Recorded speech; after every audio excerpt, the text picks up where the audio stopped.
Coming up on Focal Point. Michigan State University has found itself at the center of another national headline. Find out what students are saying coming up. A sport is taking over East Lansing. Oh, my serve? These are the sounds from the UAW strike at the Delta Township plant. Find out more on Focal Point. And we'll learn a little more about MSU's famous furry friends. Focal Point starts right now. Hello and good morning. I'm Sarah Polis. And I'm Delaney Rogers. Today is Friday, October 6th, 2023. We begin with a story that is affecting thousands of workers here in Michigan. The United Auto Workers Union has been on strike for 3 weeks today. Focal Point's Sophia Miller is live outside Tony M's restaurant in Lansing. Sophia, what is the latest on the negotiation? Yes, Sarah, we're out here live on the corner of Crates Road and Millet Highway with the United Auto Workers of the Lansing Delta Township plant. Now, although the General Motors plant is located a few blocks down the road, they are stationed here on this road to gather attention and to push for change, and they're in it for the long haul. Friends. Yeah, that's my buddy. And thank you. Family. It's our family. Union strong. Well, that means we stand up and stick together. Sticking together to make change together. Kirk Branson and Lori Breacher stand out at the United Auto Workers picket line in Lansing. We want everybody to make do the same amount of work. UAW President Shawn Fain called the Lansing Delta Township plant to go on strike this past Friday. We just want our fair share. They are pushing for higher wages, no more tiers, and equal pay. And although these UAW workers have been out here for a week now, this fight is far from over. We'll be out here till we get the job done. Bottom line, till we get something fair, till we get the tier systems down. The Lansing Distribution Center and the Lansing Delta plant are on strike here in mid-Michigan. Yeah! The Flint plant with 6,000 workers is not on strike yet. UAW President Shawn Fain will be going live today at 2 p.m. to make an announcement on Facebook. As you can hear, there's a lot of support out here from the cars and surrounding community. And live in Lansing, I'm Sophia Miller, Focal Point News. Now we'll send it over to Michigan State's campus, where Focal Point's Mackenzie Decker is reporting on the reactions from Michigan State students regarding the situation around former head coach Mel Tucker. A Big Ten university, a college with endless opportunities. But recently, it's a school that's found itself at the center of yet another difficult situation. Freshman Kayla Rowlands and senior Francesca Laub study here most Monday mornings. Working through science homework, upcoming due dates, incoming emails, and the recent news surrounding their university. It's definitely pretty disturbing. It's disappointing. Francesca is disappointed in the situations that have put MSU in the national spotlight, and not in a good way. Beginning when Larry Nassar was convicted on several counts of criminal sexual conduct, followed by a devastating school shooting that left 3 people dead, 5 people injured, and an entire campus stunned. Only 7 months later, news breaks again. I've heard some people say like they're embarrassed to be coming here just with everything that's gone on. Doesn't make me proud to go here all the time. And students may come here to study, but they can't help but also talk about these current events. In this case, the termination of head football coach Mel Tucker. He was a staple of this school, so I think that's why a lot of people are struggling with it. The firing of a prominent head coach is shocking to some.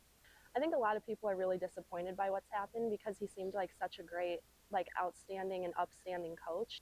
And has left students questioning. It makes me question if I'm in the right place. Worrying. I think it puts a lot of stress on students. And hoping for a better future. I definitely hope that they follow through and address all of the issues. I just hope that our school can rebuild from all the trauma that's happened here. Rebuild. By continuing to make the library a place of peace and productivity. And by remembering that sometimes the small things mean the most. But nobody's really talking about the small things that go on. There's a lot of research opportunities, there's travel abroad opportunities to make meaningful connections with professors. Whether it be this spring or 4 years from now, Francesca and Kayla will continue spending their mornings at the library, studying or catching up on current events until their time as a student comes to an end. The news surrounding Mel Tucker has been difficult for students like Kayla and Francesca. Nonetheless, they're waiting to see how it all plays out and holding on to their pride in the green and white. At the MSU Library, I'm Mackenzie Decker, Focal Point News. Mel Tucker's departure from head coaching is just one of many changes Michigan State football has seen this season, including the Spartan game day experience. Focal Point's Sydney Kenzer has that story. September 16th, 2023. Michigan State football's first conference game this season, and their first without head coach Mel Tucker, who was suspended after his alleged sexual misconduct made headlines nationwide. But there was something else totally different in Spartan Stadium that day too. That is new. For the first time, all Spartan football attendees could enjoy not only the game, but a cold one too. In the 100 years since Spartan Stadium opened, no one has seen this, including Michigan State University Police Chief Chris Rosman. He expected the day to be business as usual. Our safety and security plan has not changed at all. We are carefully monitoring the impact that alcohol sales has. We're tracking our number of ejections, our number of medical calls, but we don't anticipate there being any changes today. Up until this year, most football attendees could only consume alcohol at their pregame celebrations. This summer, the state legislature passed a bill allowing alcohol sales inside the stadium. Many fans reacted positively. The best day in the world. They're serving beer. We are here on a monumental day. Lining up in droves for Oberon's, neutral seltzers, and craft Sparty parties. It took me about 17 minutes standing in line. So, you know, I feel like it's probably almost a quarter. Now, 2 weeks later, university police say the only issue they've seen is those long lines. We made a few changes, such as staggering the opening times of those stands and adding stanchions, the little things in the line to kind of make people weave through instead of going straight. And then in some cases, we moved stands to different locations. So those changes actually helped. But if problems do arise, they're ready to handle them. We are closely monitoring it, and we will adapt and adjust in the future if we need to. Beer at the concession stands will be available until 10 minutes remaining in the third quarter of the remaining home schedule. If you're more of a basketball or hockey fan, don't worry yet that you'll be missing out. The university is considering adding alcohol sales to Breslin Event Center and Mud Ice Arena. Reporting at Spartan Stadium, I'm Sydney Kenzer, Focal Point News. Thanks, Sydney. Coming up on Focal Point, we have sports stories and animal stories. How can we go wrong? Stay right there. Focal Point will be right back.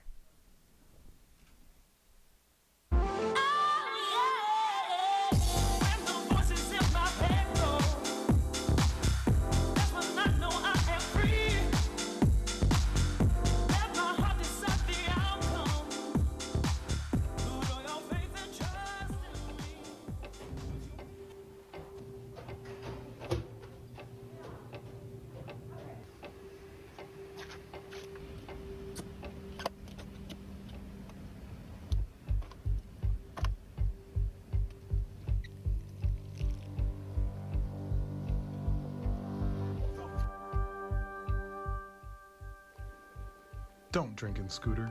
There's a safer way home. On a college campus, you'd expect a basketball court to be full after class, and you'd expect a tennis court to at least have a net. But the winds of change are blowing, and here at Patriarch Park in East Lansing, another sport has taken over.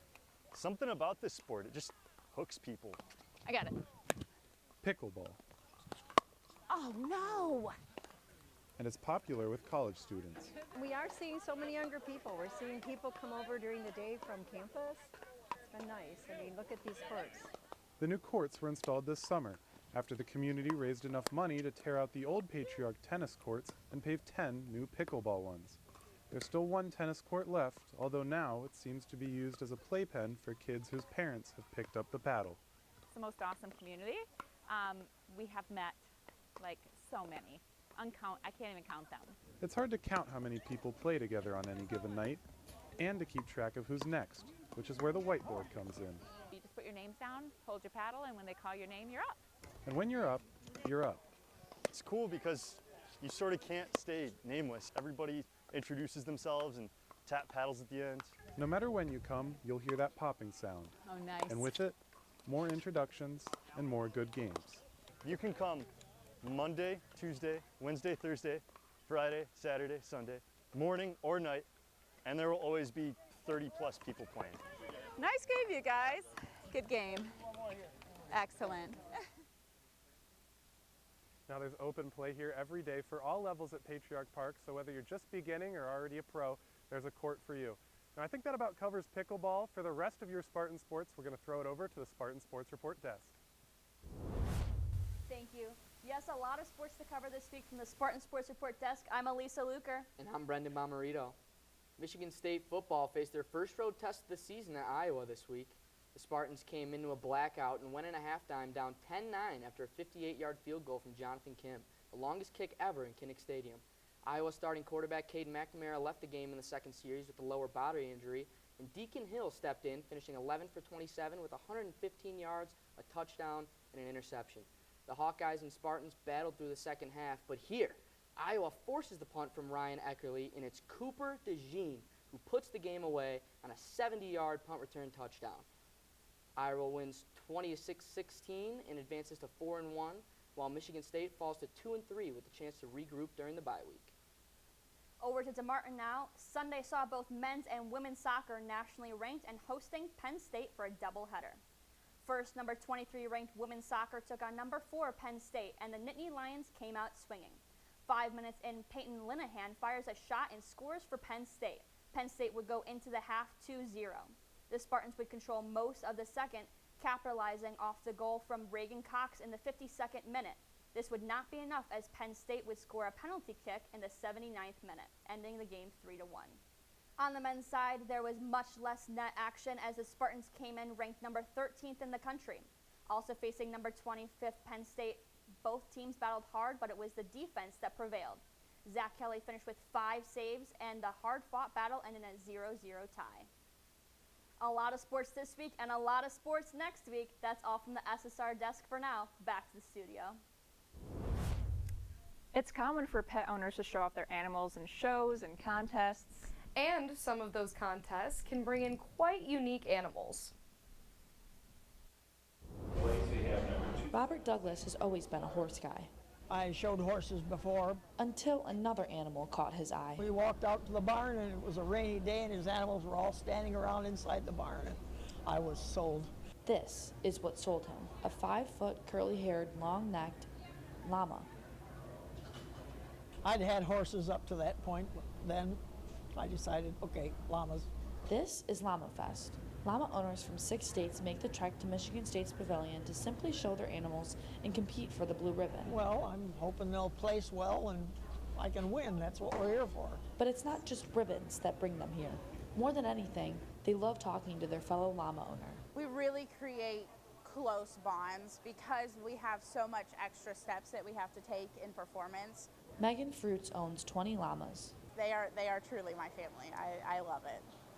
It's what I love doing. I will always do it. If I can't have llamas, then I'd be lost. So. She's been showing llamas since she was just 4 years old, but not everyone is here for that. So I raised llamas growing up, and I still raise llamas. Rachel Blaine didn't bring a llama, but she did bring her creations handmade from llama fur, including purses, sweaters, and stuffed animals. It's fun to take it from the animal to the finished product. To me, that's just a cool way to express art and the fiber that my animal makes for me and all that. So. And although you may not realize it, llama showing's been around a lot longer than you'd think. I bought my first one in '89. Yeah, that was early. Horse shows have been part of the American fabric for centuries. Llama shows are the relative new kid on the block and are getting more popular each year. I'm Sophia Miller, Focal Point News. I think I have a newfound appreciation for llamas, and animals seem to be taking over the news today. I agree.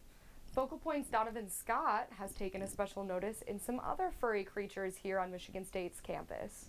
Do you know what I'm talking about, Delaney? I think so, Sarah. Is it? Squirrels. Squirrels. Squirrels. Fall on the Michigan State campus means the return of 50,000 students. It means football games, classes, and seeing old friends. These friends. Chubby munches.